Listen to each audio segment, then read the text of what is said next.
पिंगू नाम का एक छोटा पेंगुइन अंटार्कटिका के बर्फीले तट पर रहता था। वो रोज वही सफेद चादर देखकर ऊब चुका था। उसके दिल में रोमांच की एक छोटी सी चिंगारी थी जो उसे दूर की दुनिया देखने के लिए उकसाती थी। वो अक्सर जहाजों को आते जाते देखता और सोचता कि उस पार क्या होगा। एक दिन एक बड़ा लाल धातु का डिब्बा किनारे पर पड़ा मिला।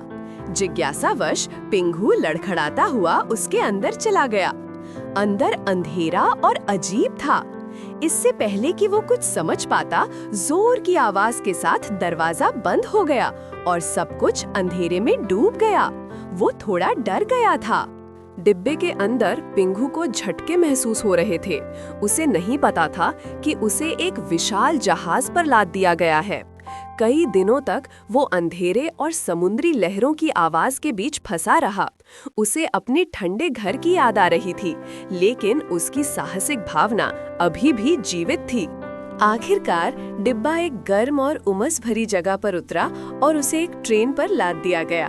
किसी तरह पिंगू एक छोटे से छेद से बाहर निकला। वो खुद को एक चलती हुई मालगाड़ी के ऊपर पाया जो अजीबोगरीब इमारतों और हरे भरे खेतों से गुजर रही थी। ये उसकी दुनिया से बिल्कुल अलग था। ट्रेन एक विशाल कोलाहलपूर्ण स्टेशन पर रुकी। पिंगू नीचे उतरा और खुद को हजारों लोगों की भीड़, तेज आवाजों और अजीब गंधों के बीच पाया। गर्म हवा उसके लिए असहनीय थी। ये एक ऐसा शहर था जिसकी उसने कभी कल्पना भी नहीं की थी, जो जीवन और अराजकता से भरा था। पिंगू शहर की भीड़ भरी सड़कों पर घबरा कर चलने लगा। ऑटो रिक्शा, बसें और फेरी वाले उसके पास से गुजर रहे थे।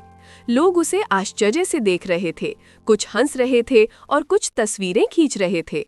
वो बस एक ठंडी और शांत जगह ढूंढना चाहता था, लेकिन यहाँ सब कुछ गर्म और तेज था। तभी प्रिया नाम की एक छोटी लड़की ने उसे देखा। वो डरी नहीं, बल्कि उसे पिंगू पर दया आ गई।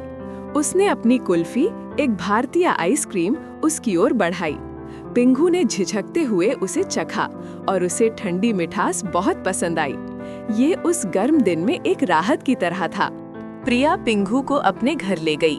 उसके परिवार ने हैरान होने के बाद उसकी मदद करने का फैसला किया। उन्होंने बाथरूम के टब को बर्फ और ठंडे पानी से भर दिया। पिंगू खुशी से उसमें कूद गया और पानी में छप छप करने लगा। उसे आखिरकार अपने बर्फीले घर जैसा एहसास हुआ। प्रिया के परिवार ने पशु बचाव दल से संपर्क किया, जिन्होंने पिंगू की अंटार्कटिका वापसी की व्यवस्था की।